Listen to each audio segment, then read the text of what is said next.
To modify entities, there are a couple of ways of doing it. The first one I call the long method, and the second one I call the short method. So let me talk about the long method first. We indicated we wanted to modify this object and place it on the correct layer. I'm going up here and I'm going to select Properties,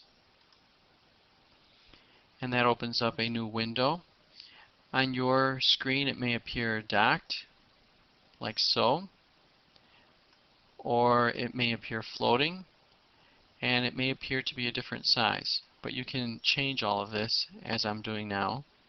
I'm clicking and dragging in the lower right hand corner, and I'm going to place it over here. It indicates no selection, so I'm going to pick this line. Immediately that changes and it indicates line. It indicates layer 0. I'm going to pick that, go to the pull down list and select table.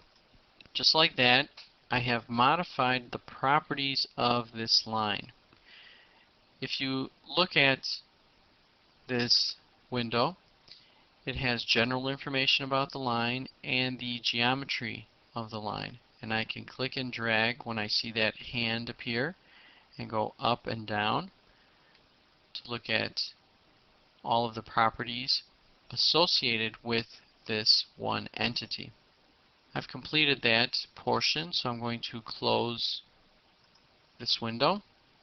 I still have the grips, so I'm going to tap the escape key, make the grips go away. That's the long method. The short method, which I prefer, is to select the object.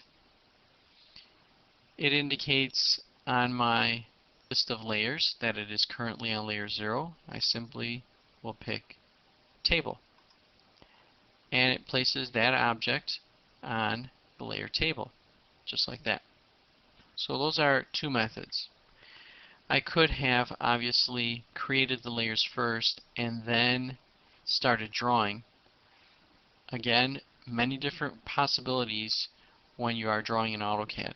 Next thing we can do is modify the other objects. So I'm simply going to window all of them, and they contain grips. And you'll notice this time there's nothing up here on the list of layers. That's because I've selected entities that are on two different layers, so AutoCAD can't really list that for me, so it leaves it blank. What I'm going to do now is click on the arrow, select table, and now all of the objects are on that layer. I'm going to tap the escape key, make that go away, and now we talked about some of the layer properties. They are also accessible from this list.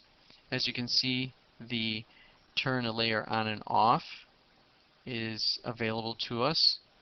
We also have freezing in viewports, we have locking, and it indicates color of layer, but it's only showing us the swatch. There's no way to change it here. We would have to go back to the Properties Manager window and make the change there. But for now, let me show you. I'm going to select, or rather place my cursor over the text that reads chair without clicking, gliding it over, and then picking on the on-off icon. And I'm going to click here,